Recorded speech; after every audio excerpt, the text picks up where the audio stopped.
Mark Murphy went from a guy who didn't really want to go to Brazil to suddenly being all for it. And we know that he and Goodell have worked out deals before. I just got to say, if in this instance he worked out a deal with Goodell, the Packers could keep like 55 guys, 56 guys instead of 53, it would make this exercise a lot easier. What's up, everybody? Welcome to another episode of Lombardi Time Brews. I'm your host, John Delray. Today, a way too early thought process regarding the Packers 2024 53-man roster. Now, why even bother doing this in May? You may be wondering, and I very much get it, right? First of all, it's a Friday in the offseason. Enjoy. But second, it is a good thing to just kind of look at the roster in a wide expanse. The draft is done. Some people are zooming way in on intricate details about specific players. But at the same time, zooming way out can be quite enlightening about where are the anticipated pinches going to be. And frankly, even in my mind, there were a couple more than I was anticipating, guys that I thought for sure were roster locks. When you start looking at making an entire 53, it gets a little bit tougher. Plus, now we've got some information from coaches about how they're anticipating using guys. The roster, now that rookie tryouts are done, looks to be pretty well set, maybe with some minor alterations here and there. We're going to get to one in just a second. But looking ahead now becomes a lot more feasible. So I decided I want to do this in a two-part series. Today, we're going to be going through the offense. And then on Monday, that video is going to be going through the defense, predicting who actually makes the 2024 Green Bay Packers. So that one tidbit of news, that one alteration to the roster, I do want to give that to you right away. The Packers actually made this move not too long ago. They released Rodney Matthews. He was a UDFA that was signed immediately following the draft, a big old defensive tackle out of Ohio. You may remember from the UDFA video that he has a son. He credited football and his son with giving him tremendous work-life balance, etc. Unfortunately, he no longer is a Green Bay Packer. Instead, in his place is Spencer Waige, who was claimed off of waivers from the San Francisco 49ers. He was a UDFA for them last year and then spent a big portion of the season on their practice squad. He's a 2022 All-American from North Dakota State, 6'4", 295 pounds, grew up on a farm. Some things just make sense for Green Bay. He also had a very high RAS, whether you put it at defensive tackle or the end. So it does make some sense, although in Green Bay, he's very much a defensive tackle. So there you have it. Rodney Matthews gone. Spencer Waige kind of in now, at least for now, on the 90-man. So also just a channel announcement before we dive into the true topic. If you are a patron of the channel, first of all, thank you. But second, I did put out a question earlier, just looking for some insight, looking for some info on how you want me to run that portion of that community. So please do let me know. And then also, just for everybody, you may note on the bottom, there's a scheduling change next week with the NFL schedule being released on Wednesday. Wednesday, I'm going to do a pre-recorded video. I'm going to talk about the NFL schedule. And then on Friday is actually going to be LTB Live, just a little switch up. So without anything else, let's get into the roster. So like I said, it's much more settled now than it was. And from the outset, there's a couple really important things to keep in mind. One, the Packers are more generous towards UDFAs than basically any team in the NFL. That's been the case for a long time. 19 straight seasons, including a UDFA on the 53-man roster. Last year, certainly no exception, as 3 UDFAs actually made it last year. Also, though, rookies have a great place on this roster as well. Brian Gutekunst keeps the vast majority of his rookies. Last year, 13 draft picks, he only let go 2 in the course of cutdowns, Lou Nichols and then Grant Dubose. Now, the rest of this I took from an article from Bill Huber. He actually put it out last summer, anticipating Packers' last year roster, and he detailed the numbers here. It's very, very interesting. In 2022, all 11 draft picks made the 53-man roster. 7th-round defensive tackle Jonathan Ford was the only player to not get into at least one game. In 2021, 8 of 9 made the roster. The only exception, 6th-round offensive lineman Cole Van Lanen, who signed to the practice squad and played in 1 game as a rookie. In 2020, 7 of 9 made the roster. The exceptions, 6th-round center guard Jake Hansen, who signed to the practice squad and played in 11 games in 21 and 22, and 6th-round guard Simon Stepaniak, who spent most of his rookie year on injured reserve before retiring. In 2019, all 8 made the roster. And in 2018, Goot's first year as the general manager, 8 of the 11 made the roster. The only exceptions: fifth round guard Cole Madison, who sat out his rookie year. Defensive tackle James Looney, who signed to the practice squad and played in 3 games. But then also outside linebacker edge Kendall Donnerson, who did sign to the practice squad, but then didn't play as a rookie. So all told, Brian Gutekunst is not one to let guys go that he has picked. Nonetheless, when you look over this year's roster, it may have to happen.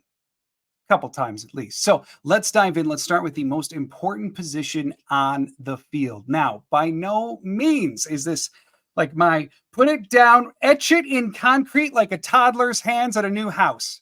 This is not that kind of proclamation. This is much more analyzing the roster from top down. I'm going to do this again in August, certainly after the preseason takes place, but just keep that in mind as we go.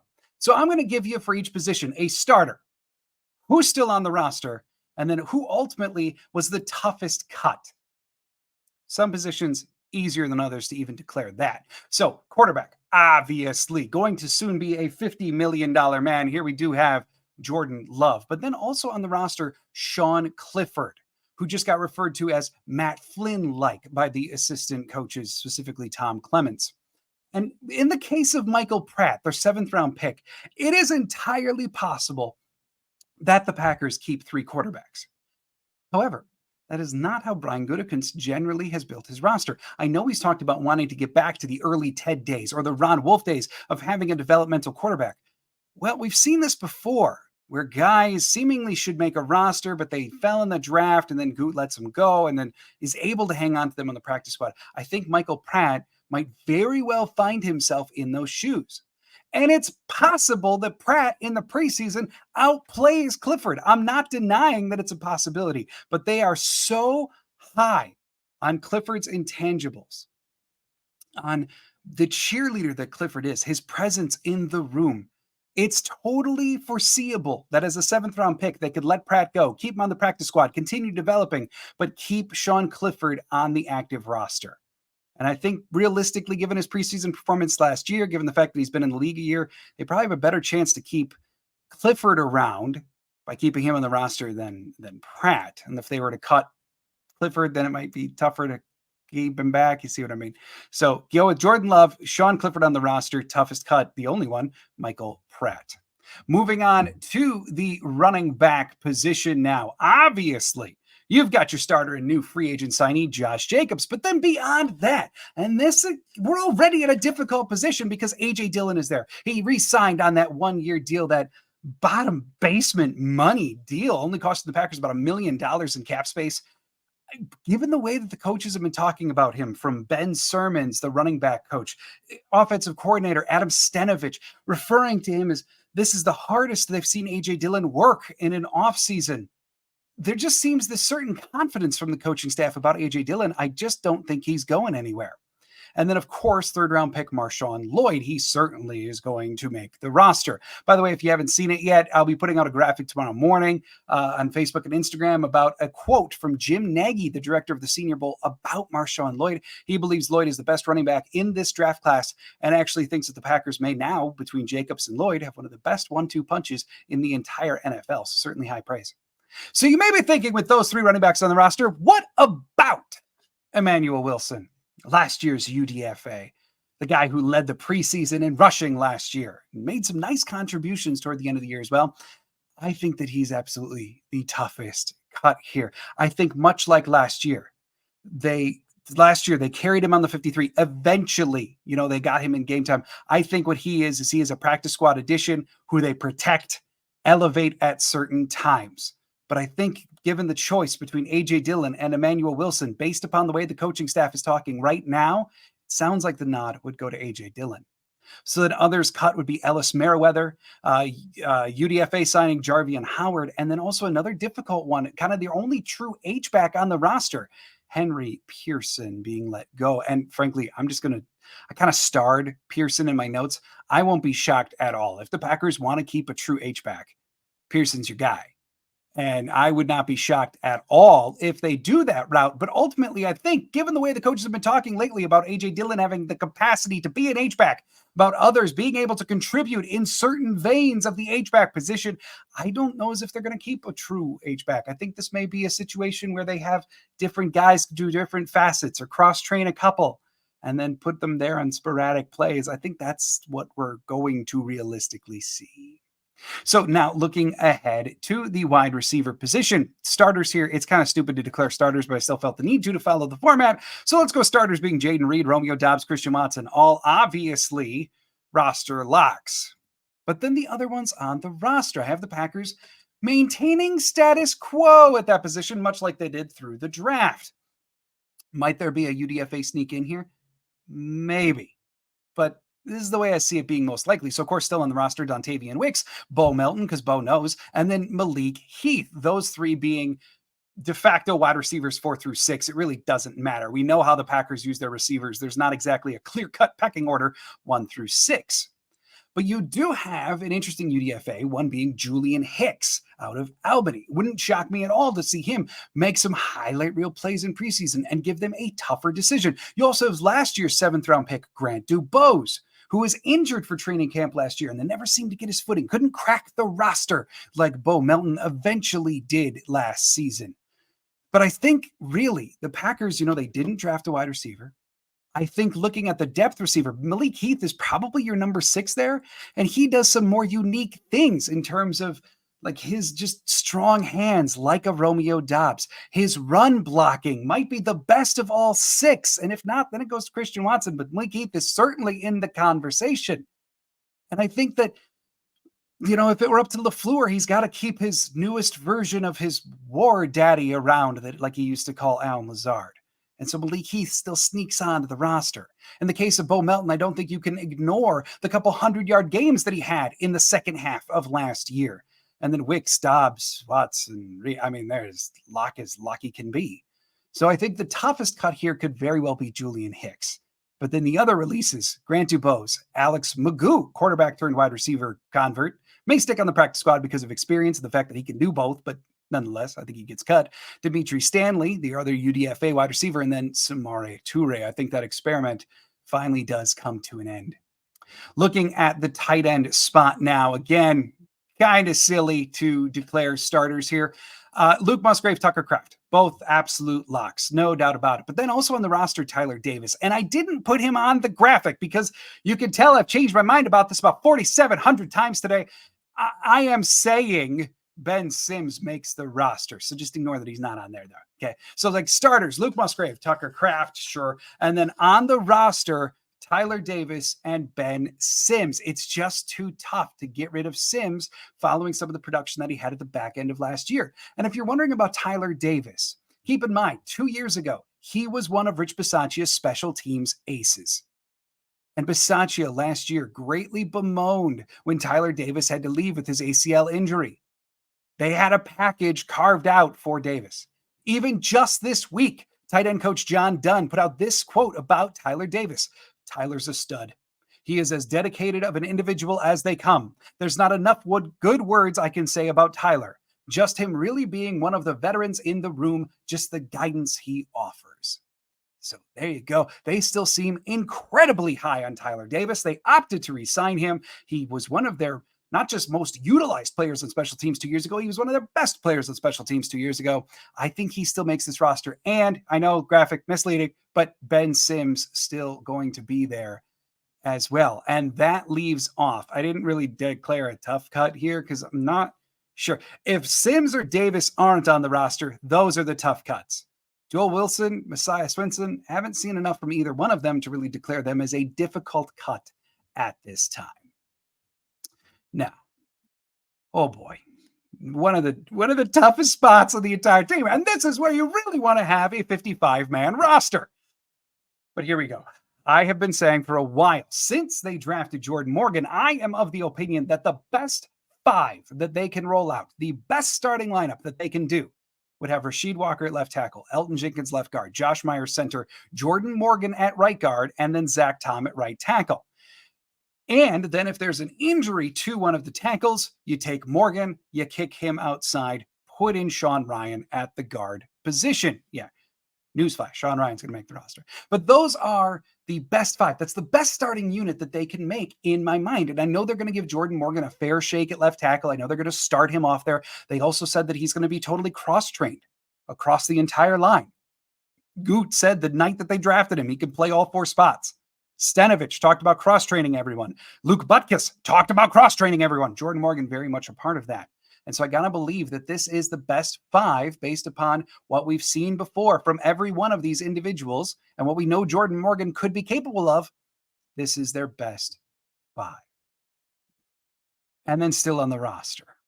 So I went with Jacob Monk, draft pick out of Duke, Donovan Jennings, the offensive lineman from South Florida, given one of the largest signing bonuses to a UDFA in Packers history. They gave him $100,000 just to sign on the dotted line. They absolutely prioritized him. He was a college tackle. He's converting to guard throughout the draft process. Believed he's probably still going to do that, but he's got shades of Jordan Morgan to him.